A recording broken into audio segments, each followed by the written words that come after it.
Thank you for joining us. This is Paul Wilson. And Chris Emke. And you're listening to Diesel Performance Podcast. Chris, March Tuning Madness sale in full swing over at Duramax Tuner. Yeah, so we have 15% off Easy Link tuning, EFI Live tuning, and L5P tuning. Yeah. What's really cool is HPT gave us the go-ahead to release our Switch on the Fly support for the L5P all at the same time. So I want to talk about that timing. Yeah. We've been planning our March Tuning Madness sale for like 6 to 7 weeks before it actually kicked off. And 3 days before the sale starts, I believe it was, all of a sudden we get an email saying, going live with Switch on the Fly. And I'm like... Which we've been in R&D on since September. Right. The product video we shot in December just to make sure we would have it ready whenever it went live. And man, hey, good for you guys out there. Just if you're a customer who's snagging that deal up right now, like... Good timing. It's a super cool platform because it's not anything that has been out before. You have Switch on the Fly through steering wheel controllers. There's no more use for a switch of any kind. You don't have to use your phone like EFI Live or like Easy Link to switch tunes. It's really cool. It's a really nice creature comfort, and it's a simplistic approach to changing the tune. Yeah, I love it. So it's super cool. We're really excited. The customers so far seem to love it. The guys in tuning have been super busy with that. And then we have our tractor stuff that's ramping up. So this time of year, yeah. So, over at Calibrated Power, we do a lot of ag tuning on John Deere, Case, Versatile, New Holland, Cat Challenger stuff. So it's, the weather's broke somewhat, and farmers are starting to kind of ramp up, their organization and what they have going on. So it's a lot of fun. Yeah, at least where we're at in the Midwest, I don't think anybody's in the field yet. It's just still too wet. No. Probably still some. But some we literally chunks. just had 3 feet of snow melt. Grass is showing. Yes. Like the temperatures are a little nicer, so everyone's getting bit by the spring bug in one way or another. That's it exactly, man. So, I think farmers are starting to look at those tractors and going like, last year there was this spot in the field that was really tough to get through. Or like, man, that hill over there in that pasture is a pain in the dick. A lot of the guys that I've been working with so far, they've had an opportunity to up on a little bit more land. Yeah. So they're thinking of all their day-to-day process. So it's a cool platform, and it really works. And I've had a lot of good, data and statistics with guys over the years. So it's really cool to be able to offer an option to a farmer, and they're able to see a honest return on their investment. Yeah. And it's not super crazy priced when you think about what the cost of the tractor stuff is. So it's really cool. Sure. Absolutely. Well, hey, Chris, we got a really awesome interview today. Guys, you already noticed in the title, we're going to talk a little bit about, is diesel racing dead? Now, there's so much on this right now, Paul. There really is. So much. And we hadn't planned to dive into some of this, but I actually want to as long as we're here. Guys, everybody in diesel is talking about right now, Easy Link was named in some sort of court Fiasco. Yeah. They're being sued by like some district of New York, yada yada. They're alleging that Easy Link is profiting or is a part of or actively supporting delete tuning. We've also seen a lot of other posts. I won't call anybody out by name, but there's a lot of other guys in the industry that are talking about deleting and diesel racing and racing and all of that. Listen, we're not out to poke the bear by any means. No. We've been involved in emissions equipped performance for a really long time. Yep. We've been racing emissions equipped vehicles for a really long time. 100%, I'll just say it right off the top. Diesel racing isn't dead. Yep. And to really prove that and drive that point home, I was so excited to bring on Gregg Jolly from Outlaw Diesel Super Series. Chris, you were here for that interview. I was not. You were not. You were not. I'm sorry. I was grinding it out. Grinding it out. That's right. Chris and I, we have to do a lot of our interviews remotely and things like that. So sometimes I know we get a little mixed up because we've had so many awesome ones here lately. And Gregg is definitely one of those. Guys, you're going to love hearing about him breaking down what classes are in ODSS. I had no idea how many entry-level classes there are to where, like, if you're just brand new to diesel racing, you've never driven down a quarter-mile track, but you have a diesel truck, get your ass out to an ODSS event and go make a pass.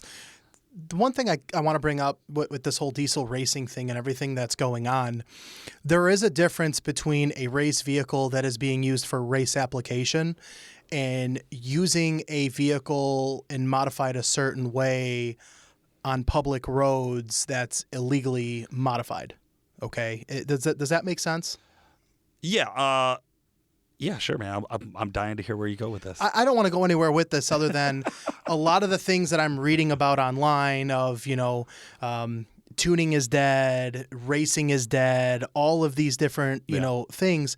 There are so many categories within this industry of things that you can do to your truck and the companies that promote and support some of those modifications. Yeah.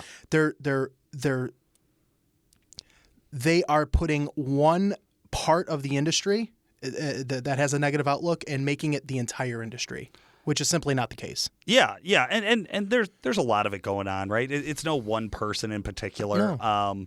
There's definitely, we've been getting these questions and fielding these questions over at Duramax Tuner for years, to be honest with you. Years. And every time this is nothing new.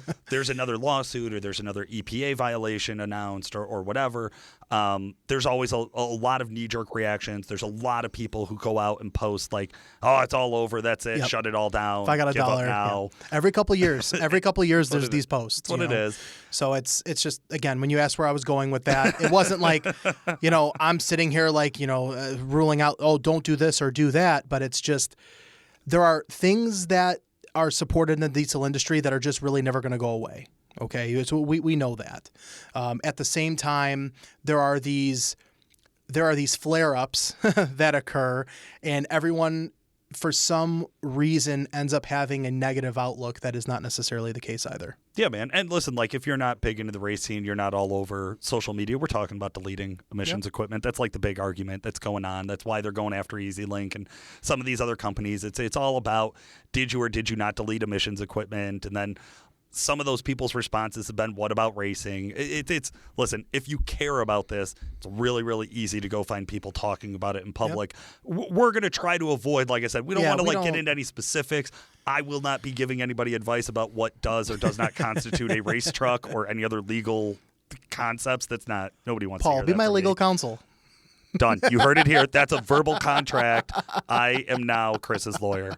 No, I think what was cool was being able to have Gregg Jolly on from ODSS and really break out and talk about what entry-level racing looks like in the real world. What are your options? Like bracket racing is something that it's growing. Was new to me. Yep. I did not grow up at a racetrack or going to racetracks. So like when I first came around diesel performance and they started explaining to me, I'm like, oh, wait a minute. So there's like actually a really fair way for somebody who's brand new to diesel and somebody who's been racing for 20 years to actually line up at a track and go down and it be very fair, like a very fair competition, even money, like budget, like, oh, you want to spend $100,000 on your truck, or do you want to just drive in your stock truck? With bracket racing, it's like the great equalizer. It's like, well, actually, either one of you could end up running away with this. And it's crazy to think that in an industry where all these people say that, the diesel industry or racing is falling apart and dying, you have a sanction, right? Or the ODSS, an actual organization, they're growing. Yeah. So massively. It's the eye opener, man. That's what this industry needs is this interview. I think it's going to go a long way. Absolutely. So also of course with Gregg, we dive into how there's a ton of records getting broken. We talk about some of who the big hitters are in ODSS right now, and what you guys all want to hear is what are the plans for 2021. So let's kick it over to Gregg.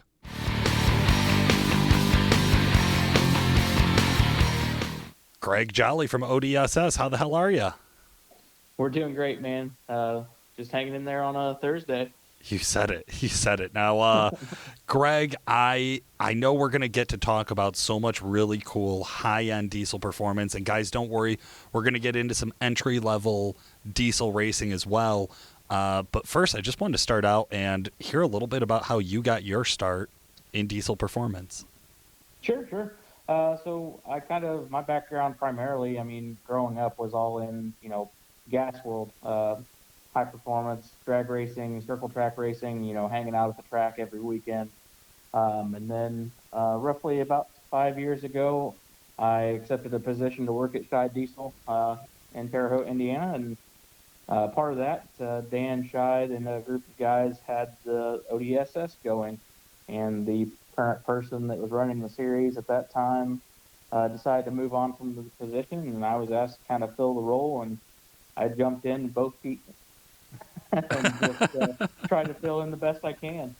And then, I've just kind of grown into it since then. It's been a great challenge at times. And then, it's just a blessing to be able to hang out with basically the who's who of diesel performance, you know, at these events and see all the blood, sweat, and tears poured into the trucks and builds across, from the entry level guys all the way up to the pro mod guys and rails and stuff. But yeah, I mean, I've been in it for about 5 years now total on the diesel side, and it's just been incredible. Just one big family for sure. That's so cool. I love when we have some crossover and we have somebody who came from that kind of classic, like what I would consider like a Midwest small town experience around racing, which is pretty much all gas, and then kind of get thrown into diesel. It's like, oh, I didn't know that this underbelly of drag racing existed. That there were so many, crazy people out here who were going to take these big, heavy bricks and try to lug them down the track as fast as they could, which is my best description of diesel racing. That's the best analogy that you can have for it, for sure. A big, heavy brick and seeing how fast you can throw it. I love that. Okay, good. Now, for our newer listeners or people who are newer to diesel performance, ODSS is the Outlaw Diesel Super Series. You guys are quite clearly the premier national drag racing organization. You said now you've been in it for about 5 years. Do you know how long ODSS has been going? ODSS has been going this will be season 8. Oh, wow. So 8 years. So, yeah, I mean, we had NHRDA on the West Coast, and they kind of went out, a few years ago. And now, James and Chris with UCC are kind of reviving that West Coast series this year, which is be exciting. Hopefully some cool stuff in the works with that in the years to come. Hoping to try to get a West Coast series off the ground and then maybe do an East versus West Coast and Central, like a St. Louis or something like that, to be the best of the best. So bragging rights at the end of the year. I love that. Okay. Yeah. You had mentioned that Dan Scheid and some other guys had kind of gotten together to create ODSS. How has it changed throughout the years? Where did it start and what is it now? So I'd say that primarily, I mean, I think it started out with just kind of creating a point series of racing to get a group of guys together and kind of show off what they can do. Primarily, that goal hasn't changed. That's what we're doing. I mean, we are providing, races across primarily the East Coast, Indiana, Tennessee, Florida, North Carolina, those areas, it's kind of where we're focused on. And we just kind of give people a place where they can come out and hang out, put their truck on the dyno and see what it can do and maybe hurt some feelings or hurt their own sometimes. See some drag racing, come hang out, really family-friendly just events where everybody can kind of come and enjoy each other's company and see what's new and latest and greatest in technology with diesel. That is such a cool point to make there is you had mentioned earlier that like this diesel scene does feel like a family and like a family we have our favorites and we have the ones that we really tend to fight with the most. And we've seen some rises and falls in emotions throughout the years, but what I love is the level of competition, because regardless of what anybody's posting on social media, what we see there is people are willing to help, but also people want to win. Exactly. And one of go ahead. Yeah. One thing that just absolutely blew my mind, coming from like you said, the Midwest is kind of the heart of racing, whether it be circle track or open wheel, but that is one thing that just blows my mind with this diesel crowd is everyone is willing to step in and help, no matter what it is. It's all serious business on the line, but behind the scenes in the pits, people are always lending a hand where needed or offering advice and doing exactly what they can to help everyone succeed. And it's awesome. I'm glad to be a part of it. Absolutely. And it's cool because I think what we get out of it is a better overall result. It seems to me every single year of ODSS, it's like every few races somebody's setting a new record. Yeah, for sure. I sat back on a podcast 2 years ago and was asked, where do you think that where's the fast going to be? What's the lowest ET is going to be? And back then I said that, I thought we'd be at that time, I thought we were at 450s. And I said, I'd be ecstatic if we got into the 4 teens. And then, Firepunk comes out and just throws stupid numbers out like the first race of the season and drops it down. And, they've just been on fire since. They have been a driving force around some of the attention that's happening. Obviously, Firepunk always draws a crowd, and there's a lot of big names in the ODSS series. Can you kind of cue in some of our fans out there? Who are some of the big players in those larger classes where we are running? I mean, now thanks to Firepunk, now running sub-4s is the new record, I believe. Yep. Yeah. They're down at South Georgia Motorsports Park for Ducks race this weekend. They're running, I can't remember what the class they're running, but they threw down a 399 this afternoon, which is absolutely insane. That's so crazy. Congrats to those guys. A lot of hard work and blood, sweat, and tears for sure to go into that. But the Ryan's got his new car, new Nova out down there as well. Rod McMaster, he's kind of new with us. He's running in 590s, but he's also running a class down there at Ducks Race. So that's one of the cool things that we've tried to get into the last couple of years, is really trying to turn heads and make diesel racing more mainstream. These guys going down to Ducks races, Tommy and Tyler Crossnow with PDRA, the last couple of years we've kind of done some exhibition passes out there during their World Finals, and that's really been a blast too. I mean, you've got the who's who of gas racing out there, and us coming in and showing us what these diesels do, and it really is. You hear people at the line like, "Wow, I didn't think that was going to happen." So that's been fun. But yeah, you got Firepunk boys, you got Ryan Milliken, you've got Johnny Gilbert with Stainless Diesel, Derek Rose, Paul Cato. I mean, all these guys, really turning up the wick on all their machines, trying to push the limits. And then, others just it's been kind of a cool thing to see happen, is everybody just kind of progresses through the ranks and continues to improve their programs. I want to talk a little bit about the ranks, because I think one of the things coming from sled pulling over to drag racing is the classes are set up very different. In sled pulling, it's all about getting your turbo teched, and that's pretty much like safety and turbo tech is really all of the class rules, or the main stasis of the class rules, I should say, because there are other stuff. But in drag racing, that's not necessarily really the part of it. Can you kind of break down what the classes are and how they're set up, or why they're set up this way? Sure. So ODSS, we really do have a class for everyone. It doesn't take big money to come out and run with us. Our ET bracket class is basically, it's a dial-in bracket race. You could bring in your pickup truck off the street that you daily and have a chance to compete for, $1,200 prize at the end of the day. And that's, don't worry about it. We do a little bit of everything that way. So you've got basic rules, safety stuff, making sure you have tennis shoes, jacket, pants, a helmet, and making sure your truck doesn't have any leaks. It's not going to cause any safety concerns down the track. So that's basically on a ET class. 770 would be our next one. That's going to be your index classes. So you're basically trying to run the number. You're trying to run a 670 or 770 on the number. 670 as well, same thing. And then 590 would round out our index class. 590 is kind of the first entry-level pro class, trying to bridge the gap between Pro Street, where you're, $150,000, starting to get serious about racing type of program.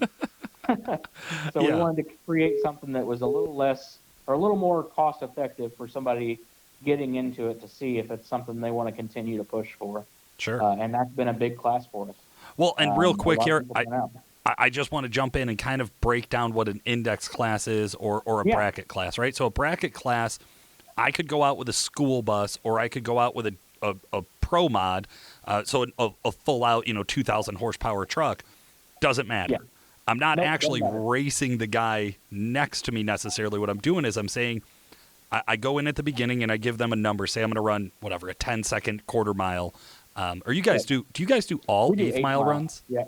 We run all 8th mile. The reason for that just is a lot easier on parts. Yeah.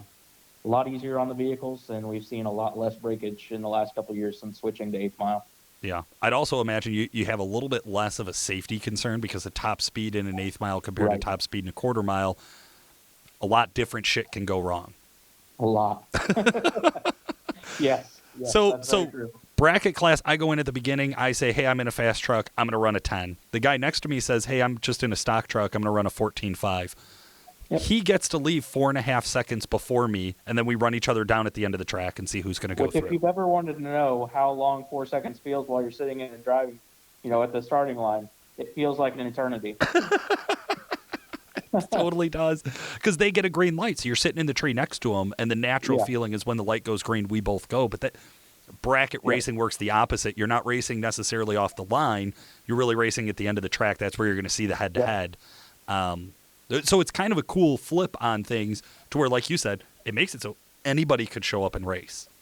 It's true. Anybody can win on any given day. And to be honest, it doesn't matter if you've got 15 years experience or if it's your first time down the track. As a matter of fact, I think 2 years ago at Rudy's Spring, we had somebody that it was literally their first time racing a diesel, and they ended up winning the event in the ET bracket class. So, I mean, it can happen. And I don't see, I would say it's very rare for me to see any bracket racing, gas, diesel, whatever, and to see the fastest car in the pack win. Right.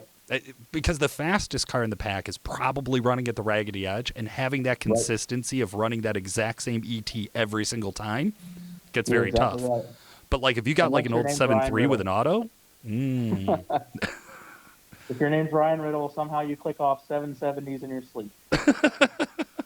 Now, index classes, this one took me a long time to understand because I'm a dummy and I didn't get like 770.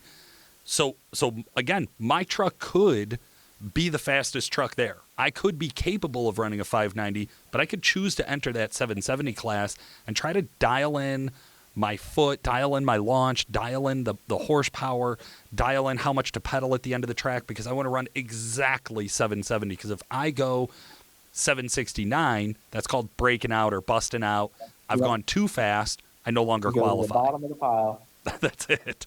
So it's a really tough class, or it's really tough to kind of think about who's going to win these classes, because it's not always just who put the most money in their truck. No, it's not at all. It's a lot of driver experience comes into all of it, and a little bit of luck. Luck goes a long way too. That's the truth of drag racing, right? Be as good as you want, spend as much as you want. There's still a little bit of luck is going to be what gets you the trophy. Absolutely. So the 770 class, can you ballpark for our listeners what kind of horsepower truck would commonly be in the 770 class, as opposed to what type of a build list or horsepower are we looking at to be in the 590 class? Really, realistically, I think you can get there. Truck weight is going to be the big thing there, versus the horsepower. But, I think you're going to need about 800, 850-ish horsepower-wise to run 770, and maybe a little less. 590s, it's, again, it's all going to be about the weight. Because, if you look at guys like, Rick Fox, when he came back, ran 590 the first year, he completely gutted the truck and was, basically a tube chassis truck at that point in time. And, I think he was shooting for like 1,000 horsepower, 1,100 horsepower. Yeah. So, if you can get the weight down, you don't have to run as much horsepower, and just makes everything more reliable, which is another kind of a pro to running that 590 class. You're not running things on the ragged edge, and you can get something that's going to make, 20, 30 passes reliably. Yeah. Yeah, and that's one of the things I wanted to bring up is before we get into like the really big, the very well invested, we'll just say, Right. bigger classes here. Who are the guys who you're seeing who are flying down the track? Almost all shop owned. There's very few privateers, although there are a few out there, right? Mm-hmm. Yeah. There's a few, but yeah, you're dead correct. I mean, your pro class guys are primarily shop owners. Yeah. Yeah, which is great. They got to have something to do with their time, right? It's not like they're running businesses or anything. So as I start to get through these classes and I'm building my truck and I'm learning and I'm doing it, I have to end up going to the track. What does the investment of time look like? What's a normal day look like at an ODSS event? So normally, I'd say we typically have a driver's meeting around 8 or 9 o'clock in the morning. Typically start off qualifying. Typically on a Friday night, we'll do at least one round of pro qualifying, 2 if allowed, time allows us. So that Saturday is our race day. Saturday we'll do our driver's meeting at 9 o'clock. Usually by 10 o'clock we're track hot. We'll run one more round of qualifying for our pro class drivers. We'll typically run 2 rounds for our ET and index classes. And then we'll kind of get into eliminations around noon. And if all goes well and the parts gods have holed up their end for the day and we don't have any mass oil downs, we'll be done by 6, 7 o'clock at night. Oh, wow. Okay. So a good solid 12-hour day, most cases. Yeah, sure. I mean, and for the pro mods and for the bigger classes, they have to be there for that kind of qualifying, right? So we'll talk about how that works. But if you're a guy who's running the ET or you're a guy who wants to be in the index races, you're still showing up early.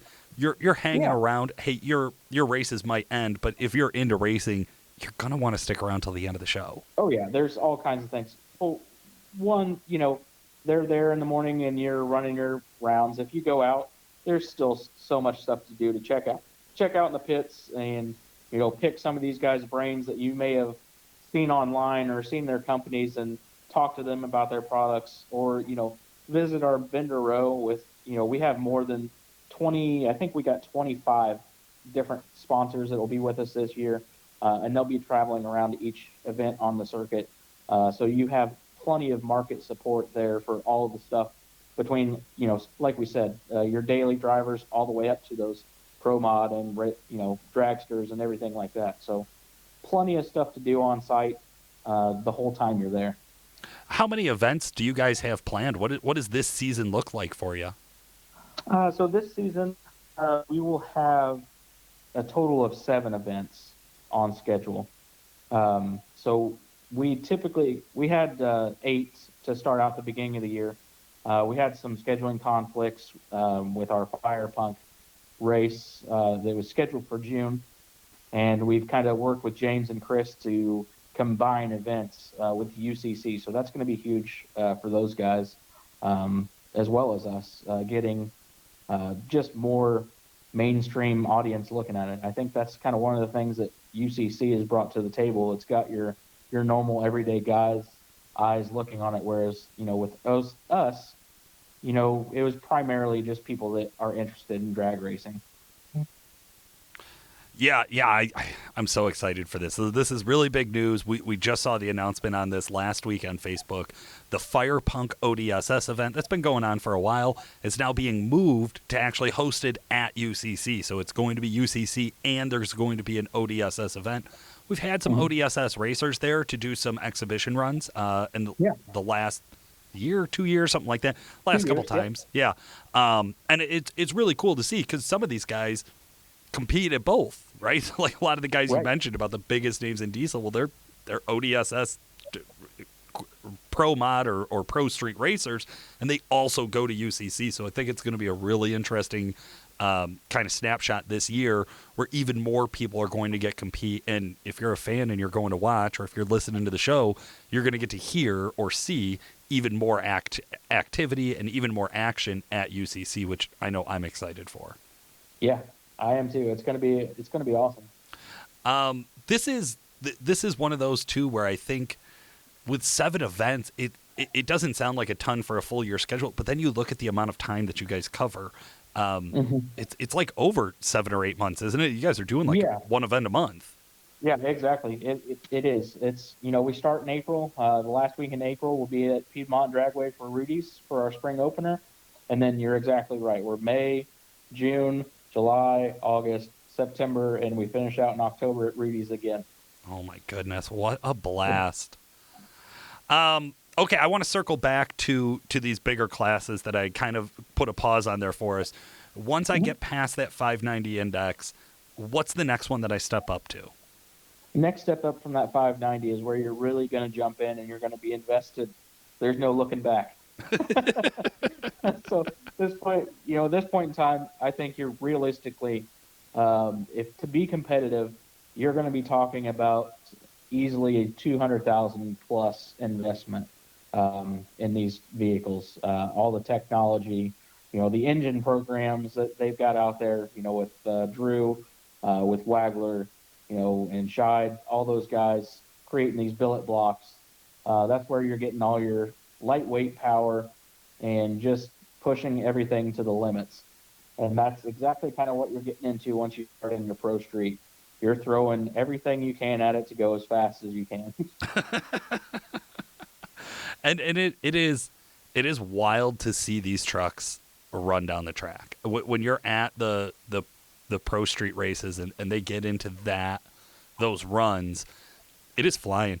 It's insane. That's really what everybody comes to see. And I can't tell you, my favorite memory of recent years. If you go back 2 years ago, Rudy's Fall, you had Firepunk racing Wade Moody in the PPEI Corvette. I have never seen such a crowd and the electricity in the crowd on the line as that moment.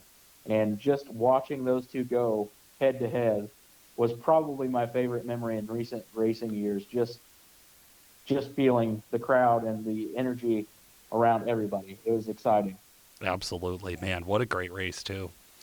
Yeah, it was absolutely crazy. Now we have this idea of these guys running and these guys being balls out. But like we talked about earlier, they're all, just about all of them are also friends. They all work with each other. They all help each other out. They all kind of make this thing going. But I always laugh about what we see as far as what trucks these guys drive. Clearly, Cummins is a big competitor or a great option when we're going to build these huge high-power trucks. Does anybody else run anything besides a Cummins anymore? Do we still have any Duramaxes in the crowd? God forbid we have a Power Stroke out there. There's a few out there. They're very limited, but there's a few. They're trying, man. Yeah, I mean, there's a couple Power Strokes. You've got Charlie Fish. He's running that 590 class, Power Stroke powered. You've got Austin Denny. He's also a 590 competitor running Power Stroke. Dustin Sterling out of Texas running Duramax camp. There's a couple of pro mods out there in the world that are Duramax powered. Yeah. And then, I think the big three are going to hit this year, I think. So we've got in the dragster class, the fastest that, we've got Scheid Diesel with their Cummins powered billet block. We'll see Wagler out there with his Duramax billet block. And then I think Snyder's out of Pennsylvania, SPE Diesel, are bringing out their 6.7 powered Power Stroke rail. So we'll get to see all the big three this year, I think, and it'll be interesting to watch. We'll see who makes it through 7 events. That's right. That's exactly right. Everything's hard on parts when you're going that fast. Well, that's it, man. And it'll just be interesting to watch how it all plays out. I like that. Well, hey, I wanted to kind of hit on some of our new guys, too, because I know a lot of guys listening to the show would love to get into drag racing, would love to get out this season and make a couple of passes. What do you think are some of the most common mistakes that you'll see newbies make at the drag strip? Oh, truck beds. Cleaning out the truck beds. No, honestly, though, that is the big one. I mean, everybody's coming out to have a good time, so they're bringing their coolers. They've got their lawn chairs. Those things don't mix well with going down the drag strip. What do you mean, dude? I drove here at 70 miles an hour on the highway the whole time. It was fine. What's the problem? Oh, do you mean because now I'm doing a burnout, or I'm doing like this really, really jerky launch, and I'm flying, and I don't know what the crosswinds are going to be like down the track? Yeah. Yeah. So I'd say that's number one. Number two, just leaving air conditioning on, which could be a safety issue. You know, going down track, you get moisture under the tires at those kind of speeds. Even your ET trucks, you're going to be doing, 60, 70 miles an hour. On a slick surface, it's completely different surface from when you're on your pavement going down the road. Yeah. A little bit of water on a racetrack feels like ice. So really, those things are probably the top two as far as new guys going. Just trying to save from those. That's good advice, man. I like that. Anybody you want to give a shout out to, Gregg? Yeah, just thanks to all of our sponsors that we've had over the years and continue support. Obviously, thanks to the fans for coming out and supporting our series, and to all the drivers that are with us currently that have supported us over the years, and hopefully the new ones that come out and give themselves a shot and let the racing bug bite them. I love it. Well, Gregg, thank you so much for joining me and talking to our listeners today about ODSS. I am so excited. Guys, we're going to be hoping to bring you a lot more content around ODSS and some of the activity and successes throughout the year. Stick around for the show. Next up, I'm going to talk to Jeremy Garnett for our In the Shop segment.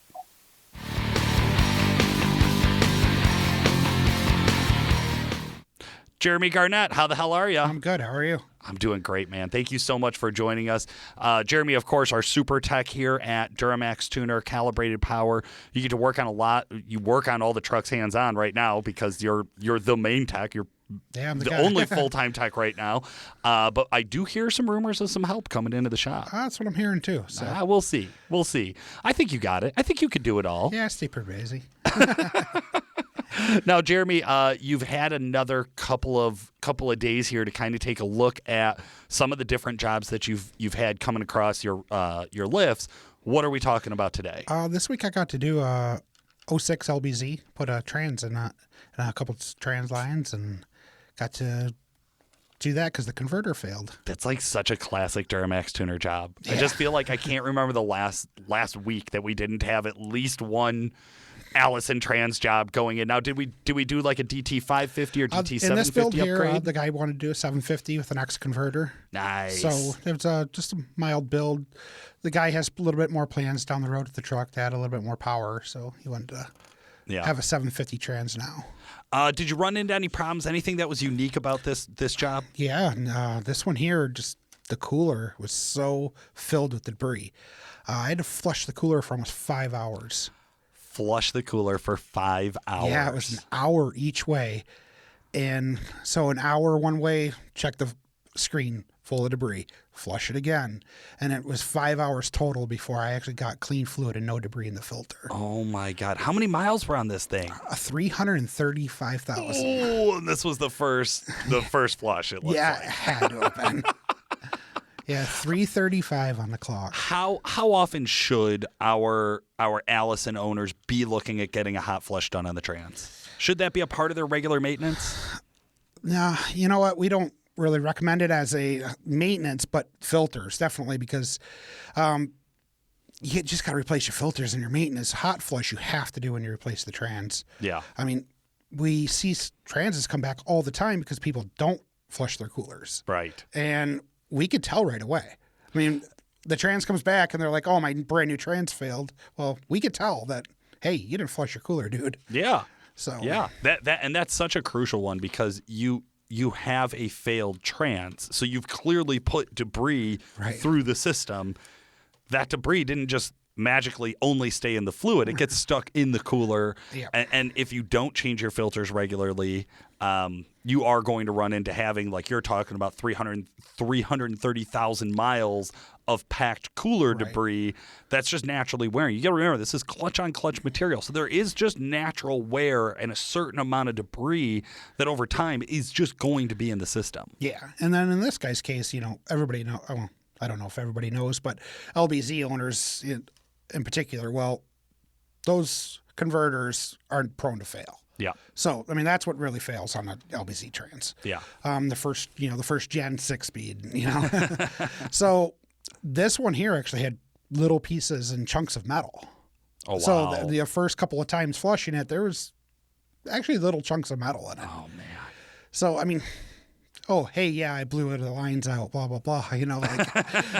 Put in a brand new $5,000 trans and, yeah. And you want it right. You want it to last. Yeah, that's the whole point.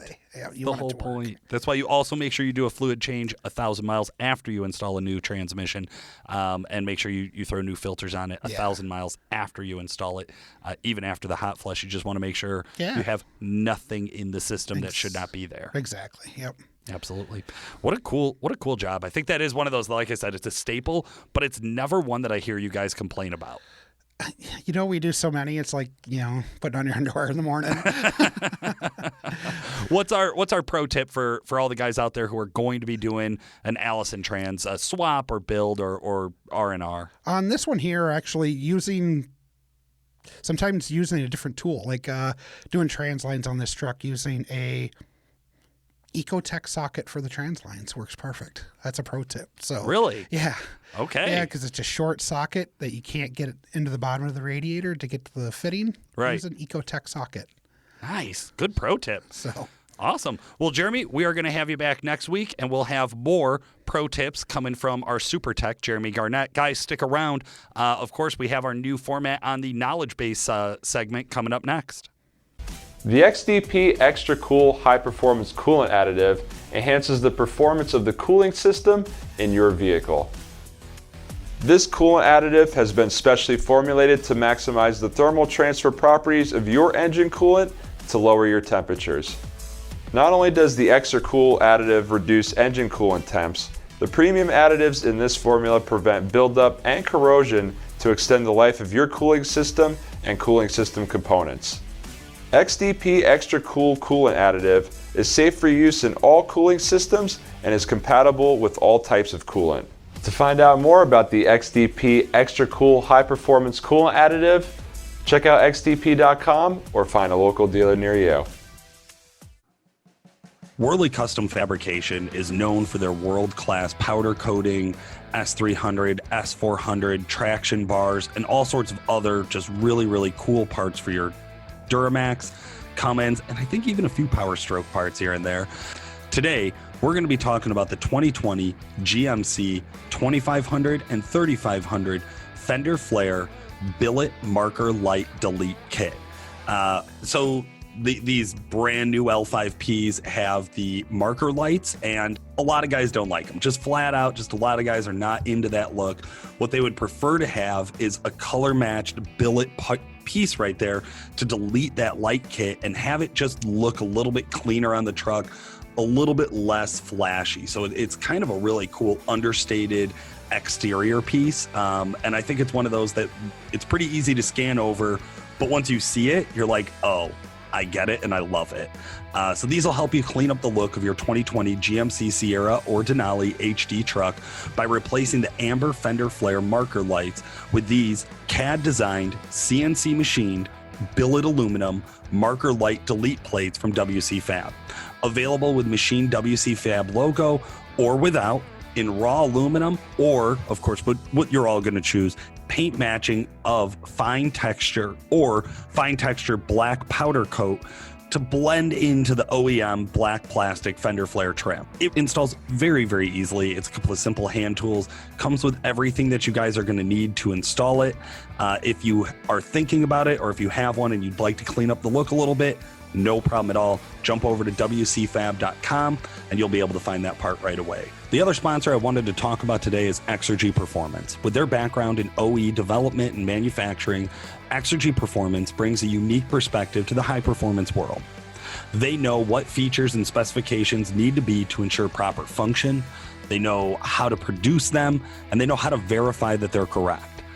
The verification process and the equipment that they use is very untypical of a standard diesel repair shop.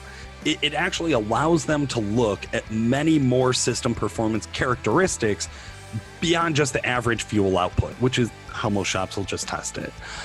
What they test is actually from idle to full power using factory calibration points and a few points of their own that they've added for the high performance market.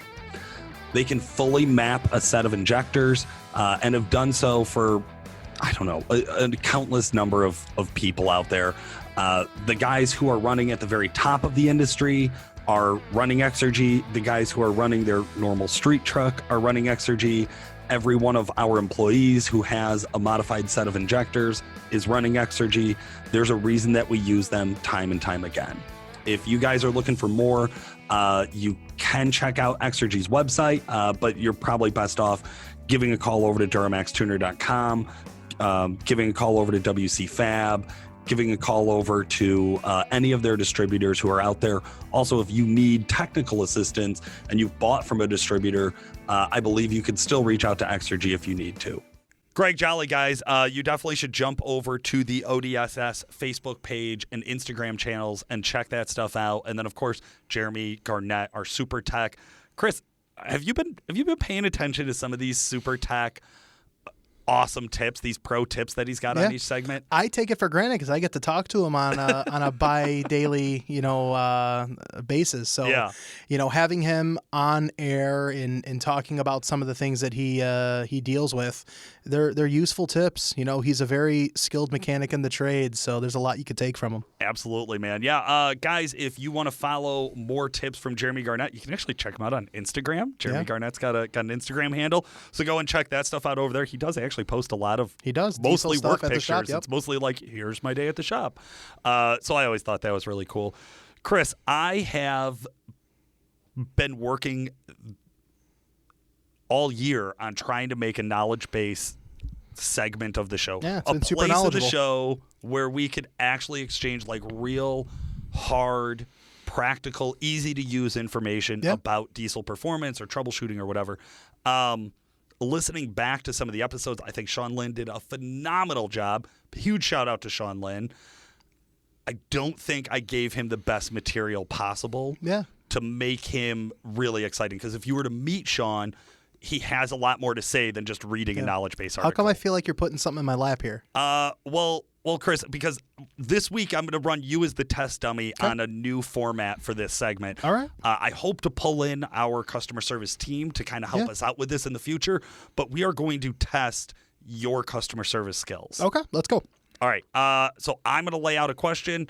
Chris is going to help me with it. Here's the first one I pulled. This is like totally normal stuff that we would get on our customer service phones. So I have a 2002 LB7 Duramax, and ever since I put on my new 10mm CP3, I have a surge at idle. What should I do? All right.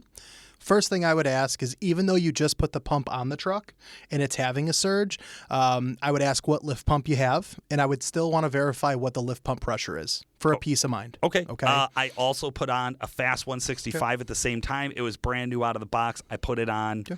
And I'm not getting any low rail pressure. Okay. Are you getting any high rail pressure codes? Not codes, but I can hear it like low. Okay. So the first thing that I would recommend doing is putting a pressure gauge on the base of the fast pump and make sure that we have proper lift pump pressure. Generally, 7 to 10 PSI at idle is ideal. Okay. If the pressure is too high, chances are that the regulator is actually pushing open because of too much supply pressure. Mm-hmm. It's common. It happens. Okay. Not every pump gets sent out is running that exact 7 to 10. These pumps get to like 11, 12. It'll start to do that. Gotcha. If that all checks out and everything is good for what I just said, chances are it's going to be on the regulator side of things for the pump. LB7 runs an LB7 regulator. Most 10mm stroker pumps are going to have an LBZ-based regulator unless it was ordered differently. So next I would ask, is the truck tuned for the LBZ-specific regulator? I have not done a tune update. Okay. So I would reach out to your tuner. If you don't have custom tuning, unfortunately, this is going to be the point where you need to get custom tuning because then it's going to be a regulator issue. But the lift pump side is something that I like to see just so I know I have a proper foundation. Okay. We're not going to have to, chase our tails here at the end. And then if everything checks out there, like I said, it's probably in the tune. It's probably going to be regulator related. Perfect. Thank you so much. Can I hit you with another one now? Let's go. I think that was good. Can we just talk about that one real fast? Because we do get the LB7, LBZ regulator question all the time. Well, I mean, it goes even a step further than that. Like, I'll get guys, I brought up like the lift pump thing. We get guys that have like LBZ LMM trucks and they have stroker pumps. and they run into regulator surge issues. And that's where a lot of times guys will focus solely on the injector pump and not on the lift pump being a potential cause. Am I remembering correctly? Doesn't the Cummins lift pump come at a lot higher supply PSI? It depends on the year model. Okay. It depends on the year model. Because I do remember I had one on social media here pretty recently where a guy had and started off with, I got a used pump, lift pump, blah, blah, blah, blah, blah. We're chasing it down. We're doing these logs, and I'm watching this regulator just peeled wide open all the time. And like it's not calling for it. Yeah, and it turned out he had, a very high supply, and it was just, it was rowdy. So yeah, man, check your guys' stats. All right, I got one more for you today, and then we'll see how this goes. We'll see if we can get some user feedback. Guys, great place to give us user feedback. Fans of Diesel Performance Podcast Facebook group. God, I love that plug. All right. My 2018 Cummins uses more DEF than my 2014 used to. Can your tunes make my truck use less DEF? So the first thing I would ask on something like this, because again, very commonly asked, and guys compare one year model truck to the other year model truck. What guys don't realize is DEF is consumed when the truck is producing NOx. Okay. This has nothing to do with regen frequency. This has nothing to do with the calibration itself causing more or less, because the trucks are very similar from 13 to 18. Okay? Sure. So we should be on a very even playing field. Okay. So the first thing I would ask is how are you driving the truck, and are you driving it the same way? If you're driving the truck in a more aggressive manner, trying to run, 80, 90 mile an hour down the highway, the truck is under kind of a load because of wind resistance. The truck is generally going to form a little bit more NOx. Truck is going to consume DEF. Or if the truck's under a load and towing constantly, if the truck's under a load, it's going to use DEF. If the truck's empty, it's going to use less DEF. Yeah. Tire size, I see, plays a little bit of role on this too, based off tire of size and gearing. the driving style of the person. So will tuning help improve? I really, really do never want to claim that. Yeah. Because again, the truck is going to use DEF when the truck is in a vigorous workload. Okay. I can definitely stand behind and say that with proper tuning and the truck being mechanically sound, we should see less regen frequencies that take place, which again has nothing to do with the DEF consumption. Right. So I generally see DEF being consumed more when the truck is used in an under a load situation. Yeah. Now I do know the 19s, everybody who got a 19 stock for stock, 19s tend to use more DEF. And I wonder if that's an EGR usage strategy. So EGR, how much EGR activity you have is going to dramatically impact your DEF consumption. So I know me, if I got somebody who's like, man, I had a 14 and now I got an 18, I'm right there with you, Chris. You got to run through what's the difference is. Let's start there, right? So if you have a 14 and an 18, I want to know, well, did both trucks have the same size tires? Was one a dually? Did one have gears? Right. Do you tow one trailer versus the other trailer all play a big role? But what you are going to see is when there's a new platform, okay? Yep.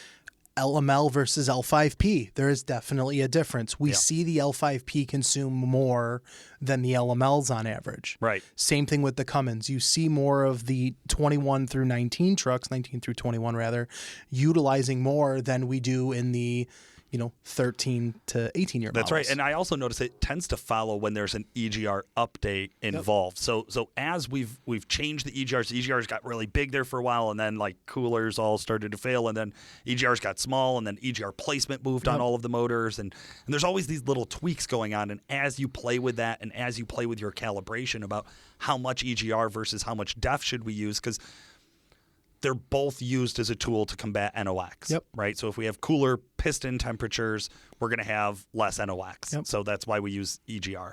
So yeah, this is one of those where part of this is factory calibration, but it's not the part of the factory calibration that you're going to change in emissions-equipped tuning. Right. My baseline is always what did you consume stock? So what did you go through for DEF with stock? How often did you go into regen stock? If we can add horsepower and torque, maintain your reliability, and maximize your drivability, and we don't move any of those stock emissions equipment numbers, home run. Well, and in some cases, what you have is with like what we do in tuning, we work a lot with like the air-fuel ratio, working with lambda limiters and stuff like that. So we're actually going to be able to help reduce some of that as far as, soot production, going through the EGR and, getting captured in the DPF. So there's a lot of nerdy stuff there. Maybe in a future podcast we get Nick on board or something like that. But again, to circle this back, the DEF is going to be consumed as DEF is going to be consumed. Yep. So there you go. Good stuff. Well, hey, guys, thank you so much for sticking around for the whole show. I know we've had a lot of fun.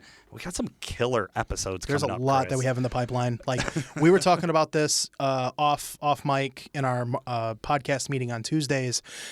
This is the most prepared we have been in a very long time, and we have more to come. We are super, super excited. We told you guys 2021 was going to be a year that we were going to try to be on our A game. I think we're delivering that, and we have so much more in the future, so I'm really pumped. That's right. And hey, if you agree, make sure you subscribe and tell a friend to subscribe. Grab your mom's iPhone and subscribe. We would appreciate that one too. For today, this has been Paul Wilson and Chris Emke. Have a great night. Paul, be my legal counsel. Done. You heard it here. That's a verbal contract.